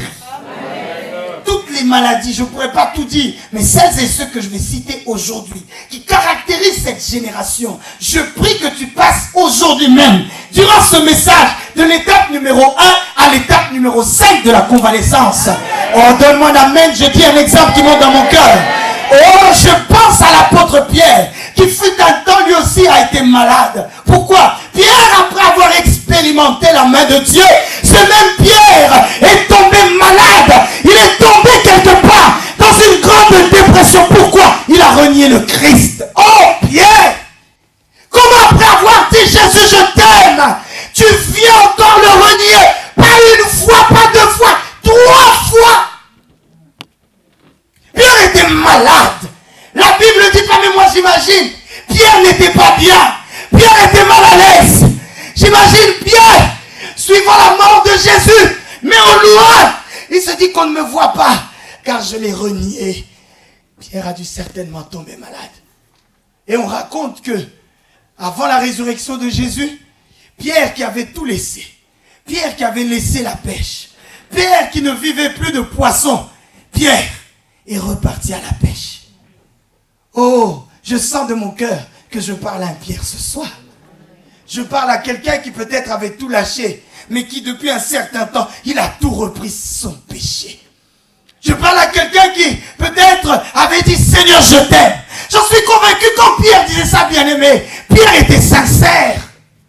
Non, je ne crois pas cette théorie qui dit que Pierre était animé d'un esprit de mensonge. Non, frère. Je suis sûr Pierre aimait Jésus de tout son cœur. Mais Pierre a connu une crise spirituelle. Oh, j'annonce à quelqu'un, si Jésus a rétabli Pierre, il te rétablira aussi. Amen. J'ai dit, si Jésus a rétabli Pierre, il te rétablira aussi. Amen. Frères et sœurs, ce même Pierre qui a passé une crise spirituelle, on se rend compte que 3 jours plus tard, Jésus revient, Jésus est en train de revenir à la vie, Jésus est ressuscité. Jésus n'est pas resté dans le tombeau, mais Jésus est ressuscité. Je dis, frères et sœurs, ce verset biblique n'est pas effacé dans la Bible. C'est-à-dire qu'il fonctionne encore jusqu'aujourd'hui. Qu'importe ce qu'on t'a dit, Jésus est toujours ressuscité. Qu'importe ce qu'on t'a annoncé, Jésus est toujours ressuscité. Et là, Pierre voit que Jésus est ressuscité. Et ce que j'aime, mes amis, c'est que une fois qu'il est ressuscité, l'ange vient dire à la femme qui est venue embaumer le corps. Elle dit, va dire aux disciples, mais va dire également à Pierre. Est-ce qu'ils n'auraient pas pu dire tout simplement, va dire aux disciples? Car Pierre faisait partie des 12, n'est-ce pas? Mais l'ange spécifie exactement en disant, va dire aux disciples et à Pierre. Pourquoi? Car même l'ange savait qu'en Pierre en question, il y avait l'évangéliste de la Pentecôte. Amen. Même l'ange savait qu'en Pierre, il y avait quelque chose que les autres n'ont pas. Car laissez-moi vous dire, le jour de la Pentecôte, Jean n'a pas parlé, Thomas n'a pas parlé, les autres n'ont pas parlé. Le seul qui s'est levé et a dit, homme frère, répentez-vous, c'est Pierre. Amen. Mes amis, ce soir, Dieu m'envoie dire à quelqu'un, qu'importe le niveau de la maladie que tu as en toi, il peut te guérir. Amen. Je le dis calmement. Qu'importe à quelle phase tu es, car ça aurait pu faire l'objet de tout un enseignement également, les différentes phases de la maladie. Mais quoi qu'il arrive, cet enseignement aurait conjugué en disant, qu'importe la phase, Jésus peut te guérir. Amen. J'avance.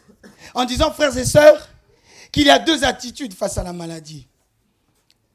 Soit la maladie te tue, soit c'est toi qui la tues. Vous tous qui entendez ma voix, la maladie ne vous tuera pas. C'est vous qui tuerez la maladie. Que ce soit l'une des maladies que je vais citer à l'instant ou pas, qu'importe son nom, si elle est venue pour te faire du mal et te mener à la mort, c'est toi qui l'amèneras à la mort. Oh, alléluia. J'ai dit c'est toi qui l'amèneras à la mort. Car à partir de maintenant, tout ce qui était caché sera découvert. Tout ce qui était dans les ténèbres va être ramené à la lumière. Et la Bible me dit que tout ce qui est révélé, cela est condamné. Je condamne toute cette maladie dans ta vie. Si tu y crois, aide-moi à prêcher en disant fort amen. Amen. Première maladie de ma génération. Noémie en a beaucoup parlé, donc je vais juste la citer. La dépression. Elle est cachée parfois, mais elle est bel et bien présente. Elle est sournoise. Elle se cache. Elle est maligne, mais dans le mauvais sens du terme. On a l'impression qu'elle n'existe pas, mais elle est bel et bien là. Elle attend juste, comme on vient de dire, médicalement parlant, un élément déclencheur pour se manifester.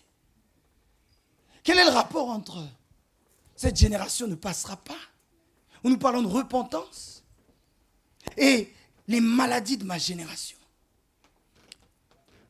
Les maladies, frères et sœurs, sont bien entendu des signes qui montrent que Jésus est à la porte, qui dit Amen. Amen. Mais ces maladies, nous mettons la lumière dessus également, afin qu'à chacun d'entre nous se dise, si Jésus revient, il ne doit pas me trouver malade. Amen. Je vais lever le voile en fait sur peut-être ce qui était caché. Ce que tu faisais peut-être dans le silence, de manière consciente ou inconsciente, voulu ou pas voulu. Mais ce que tu faisais peut-être en cachette, que cela puisse être dévoilé aujourd'hui, afin que tu guérisses une bonne fois pour toutes. Deuxième maladie. Elle a cité, Noémie, tu as dit plusieurs choses, on dirait que tu as lu mes notes. La deuxième maladie qui est montée dans mon cœur, c'est le mélange. Dis à ton voisin le mélange. En fait, dis-lui plutôt, ne mélange pas. Oh, dis-lui avec conviction, même s'il te regarde, on dirait qu'il veut te manger. Dis-lui, c'est pour son bien. Dis-lui, ne mélange pas.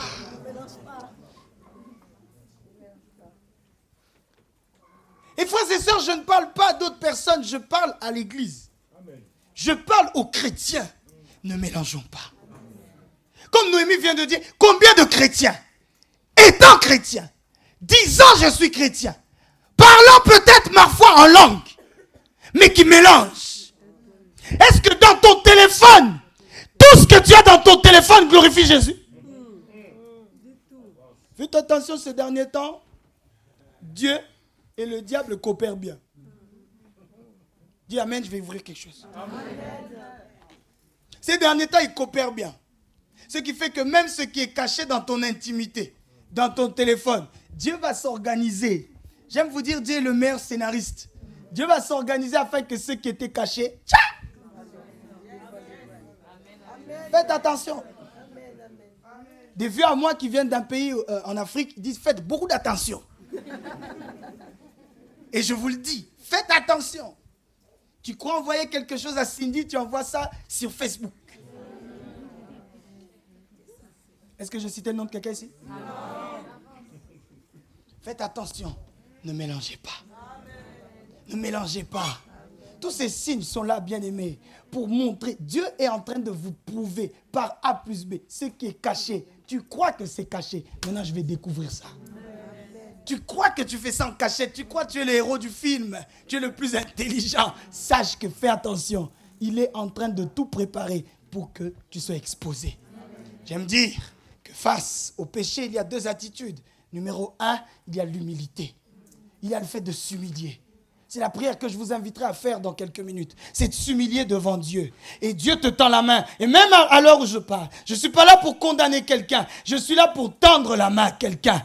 En fait, c'est Jésus, c'est Dieu qui te tend la main en disant, il n'est pas trop tard, sors de là. Mais si toutes ces mains-là, tu ne les vois pas, tu craches dessus, tu coupes même ses mains. Frères et sœurs, sache qu'à un moment ou un autre, Dieu lui-même va ranger sa main. Car oui, je viens également enlever de vos cœurs et de vos esprits un Dieu qui est devenu pas un père mais un grand-père. Moi, je vois mes petits-enfants, quand ils vont chez leurs grands-parents, parfois ils se permettent des choses que, entre guillemets, ils ne se permettent pas chez moi. Pourquoi? Papy, surtout papy, est beaucoup plus gentil que papa et maman. Donc, ils peuvent prendre les lunettes de papy. Ils peuvent prendre... Et puis, Chilo surtout. Non, papy, arrête, papy.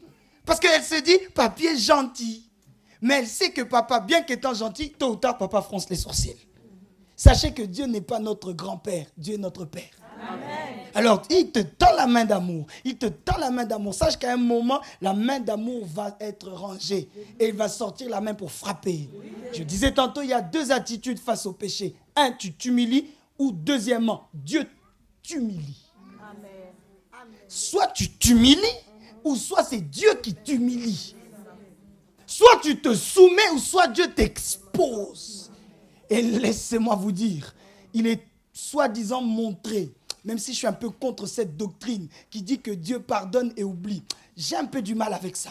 Parce que si Dieu pardonnait et oubliait, l'homme ne mourrait pas. Si Dieu a pardonné à Adam et Ève, pourquoi nous mourrons? Dieu aurait dit, c'est bon, Adam et Ève, vous mourrez. Mais à partir, après vous, on ne mourra plus. Donc Dieu pardonne, Dieu n'oublie pas. Amen. Si Dieu pardonne et n'oublie pas, à combien plus forte raison l'homme? Là où ça a été exposé, même si on te dit nous t'aimons, nous pardonnons, nous avons ça ici. Dis la vérité. Non, dis la vérité. On dirait on est des zombies, c'est la vérité. Ouais, nous avons ça dans la tête. Ce qui fait que quand tu me verras, tu diras...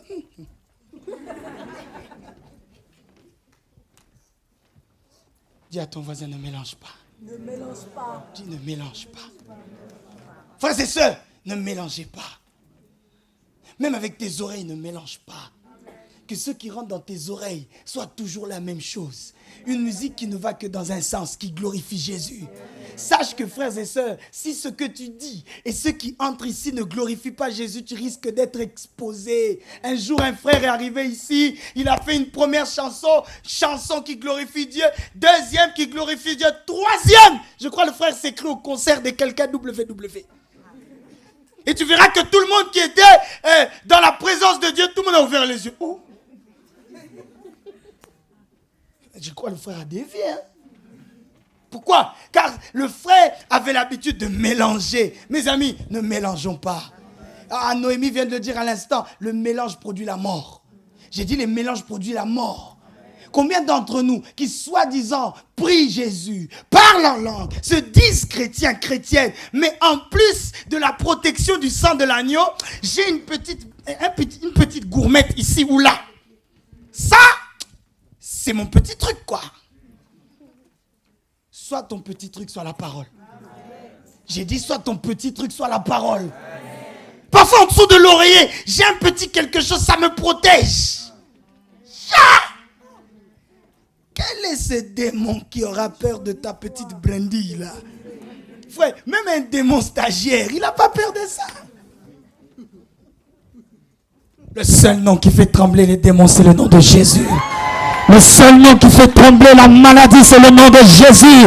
Oh, est-ce que je parle à la bonne personne ce soir? J'ai dit le seul nom qui arrête la malédiction, c'est le nom de Jésus. Arrête le mélange. Arrête le mélange, bien-aimé. Arrêtons ces choses. Mes frères, j'allais dire mes soeurs, mais également mes frères. Combien de frères et sœurs?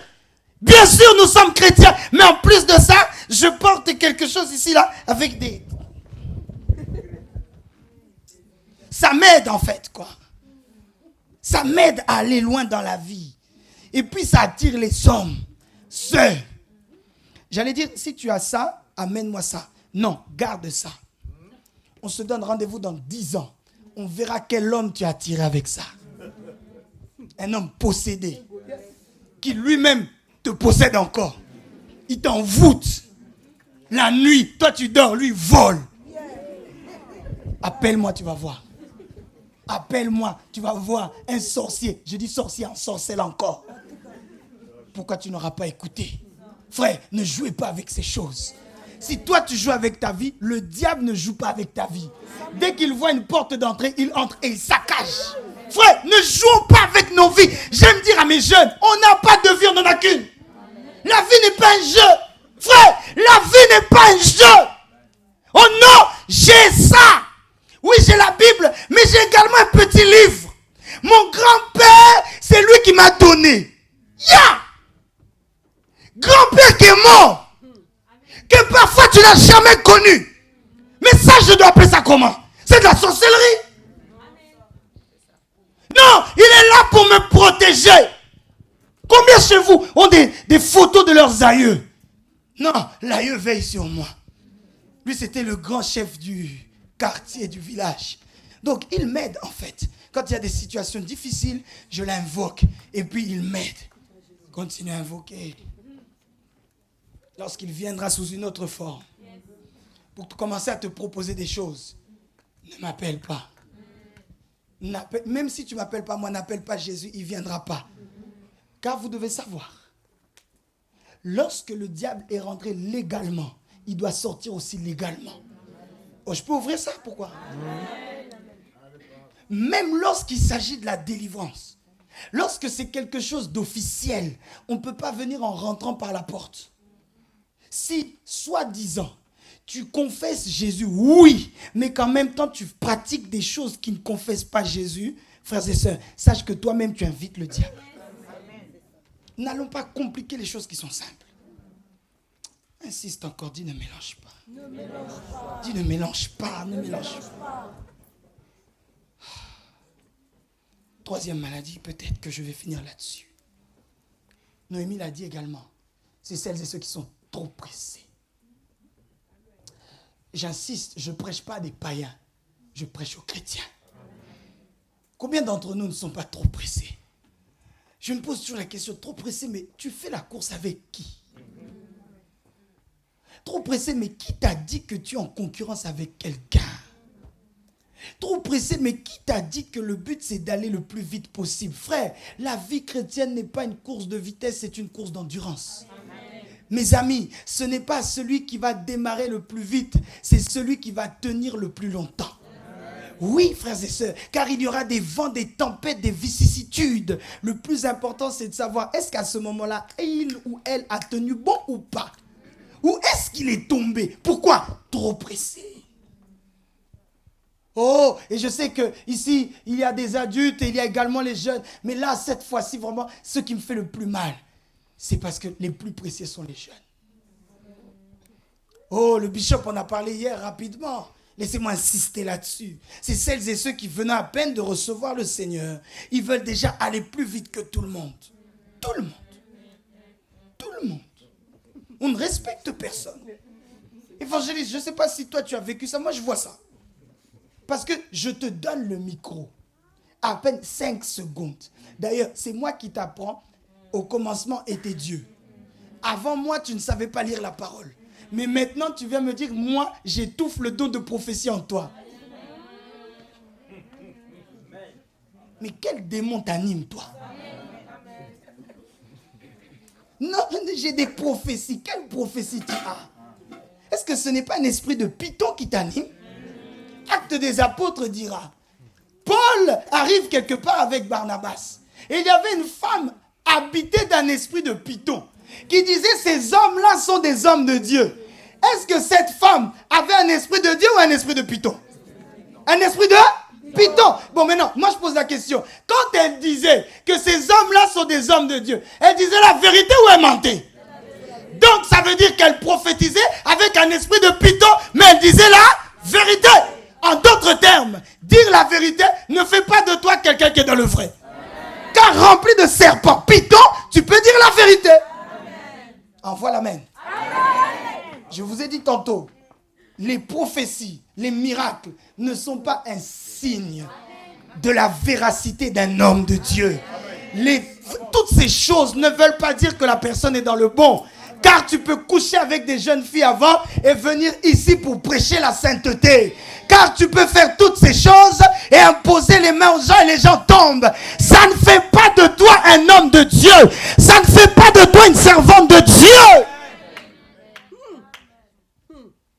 Je crois ce que je dis là. Certains hommes de Dieu, s'ils avaient envie de m'inviter, ils ne vont plus m'inviter. C'est pas grave. Même s'il faut prêcher dans la rue, je prêcherai dans la rue. Ouais, même s'il y a des SDF, un SDF va venir et va dire, hey, ce qu'il dit là, c'est intéressant. Et au moment où je ferai le service, ah là, il aura une onction plus. Le SDF va complètement changer. Amen. Et le nom du Seigneur sera béni. Amen. La troisième maladie qui m'importe aujourd'hui, c'est les trop pressés. C'est celles et ceux qui veulent aller trop vite. Qui ne respectent rien, qui veulent aller trop vite. Quelqu'un qui t'a prêché la parole, mais d'un coup, tu te dis, cette personne-là, non, c'est plus mon niveau. Et, vous savez, je vous dis la vérité. Et quand je vous dis que je suis triste, c'est la vérité. Celles et ceux avec qui j'ai pour habitude de parler connaissent ma peine à ce sujet-là. J'ai une question que je me pose tout le temps. Du haut des cieux, lorsque les Pierres, les Paul, voient tous les désordres que nous faisons, quelle est leur pensée? Ces hommes-là qui, en fait, ont risqué leur vie. Laissez-moi vous dire qu'aucun des noms que nous lisons là dans les Actes, et même dans le Nouveau Testament en général, aucun d'entre eux, hormis l'apôtre Jean, mais même lui, il est mort de vieillesse, mais il est mort seul. Eux tous, bien aimés, personne n'est mort d'une mort naturelle. Ou personne n'est mort, oh il prêchait, il a piqué une crise. Non. Allez voir et allez étudier leur mort. D'autres ont été lapidés. D'autres ont été crucifiés, la tête en bas, les pieds en haut. D'autres ont été écartelés. Peut-être écartelé, tu vois, ça c'est un mot difficile. Écartelé, ça veut dire qu'on prend tes deux bras, on met à chaque fois un cheval, et puis tes deux pieds, on met à chaque fois un cheval, et puis au moment où on dit go, on tape les 4 chevaux en même temps, chacun s'éloigne de son côté. Donc on voit ton bras là-bas, on voit ta jambe là-bas. Beaucoup sont morts comme ça. Donc au péril de leur vie, on voit tous dans les Actes des Apôtres comment est mort Étienne, le premier martyr. On voit tous comment ils sont morts. D'autres sont morts en Inde.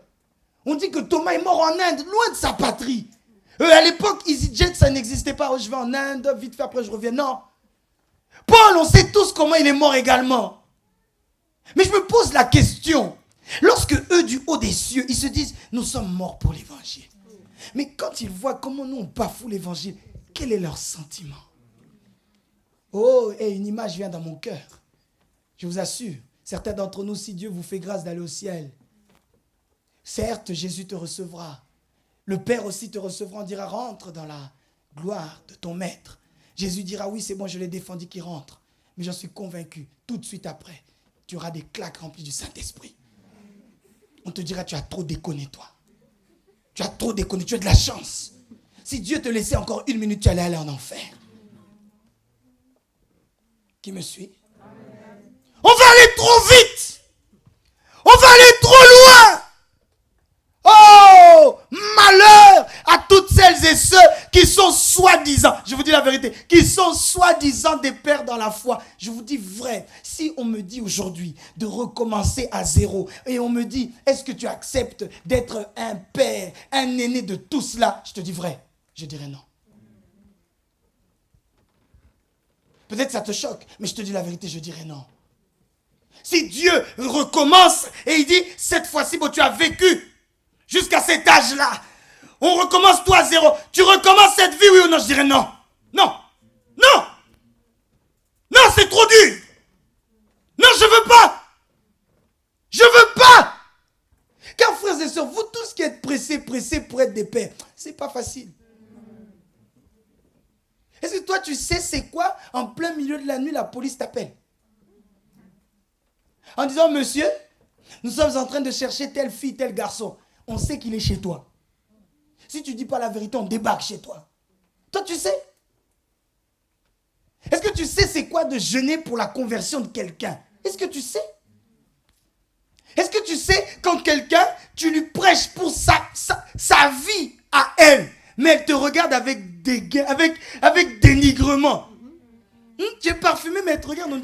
sera bon. Pour son bien à elle. Est-ce que tu sais quand une mère de famille vient te voir, elle te dit, je n'en peux plus de cet enfant. Homme de Dieu, je te laisse cet enfant. Est-ce que tu sais ce que c'est quand une personne qui était dans la foi et qu'elle perd la foi, ton cœur saigne? Est-ce que tu sais quand cette même personne n'est plus dans la foi, tu avais faim, tu n'as plus faim? Tu jeûnes? Non, je ne jeûne pas. Je suis mal à l'aise. Est-ce que tu sais ce que c'est quand une personne te raconte ses soucis? Tu n'endors pas la nuit.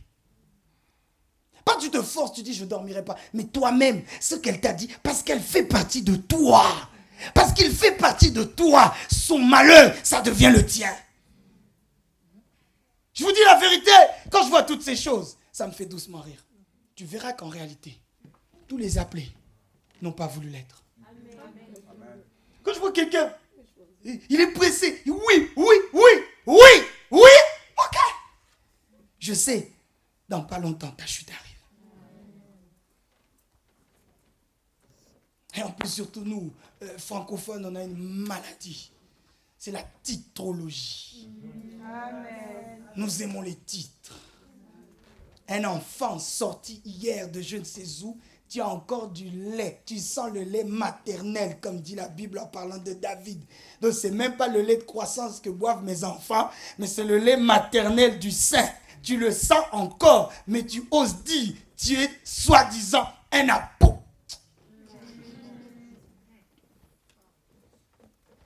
Moi, il y a certaines choses, c'est des choses qui m'énervent. Je vous dis la vérité. Ce sont des choses qui m'énervent. Pourquoi? Ça décrédibilise tous les serviteurs. Tu arriveras au salon de coiffure, on dit déjà, moi, j'aime pas ça. Pasteur, on t'appelle pasta. Évangéliste, on t'appelle évangile. Frère, je ne suis pas ton évangile, moi. Je ne suis pas ton évangile. Parce que pasta, ça fait masta. Donc, on est amis. Non. J'ai dit non. J'ai dit non. Frère, que vous le vouliez ou pas, s'il y a des faux, il y a encore des vrais. S'il y a des corrompus, il y a encore des vrais. Nous sommes comme dans le temps d'Élie, où peut-être que tous les prophètes à l'époque s'étaient détournés. Ils avaient tous fléchi les genoux au dieu de Baal et au dieu d'Astarté. Mais en ces temps de la fin, il y a encore une génération d'hommes et de femmes qui n'ont pas fléchi les genoux devant l'argent, qui n'ont pas fléchi les genoux devant la cupidité, qui n'ont pas fléchi les genoux devant le fait d'être trop pressé. Oh, alléluia! Est-ce qu'il y a ces gens-là devant moi ce soir? Encore des hommes et des femmes qui n'ont pas fléchi les genoux devant le diable. Non, bien-aimé, je refuse de me dire, c'est normal. Je refuse de me dire, on peut bien commencer, on finira mal. Frère, c'est une prophétie claire que je t'annonce. Écoute-moi bien. Nous commencerons bien, nous acheminerons bien et on finira très fort. J'ai dit, nous finirons très fort. Jusqu'à notre vieillesse, aucun scandale ne fera partie de notre vie. Jusqu'à notre mort, aucun scandale ne fera partie de notre vie. Si tu es concerné, donne-moi un amen que j'entende.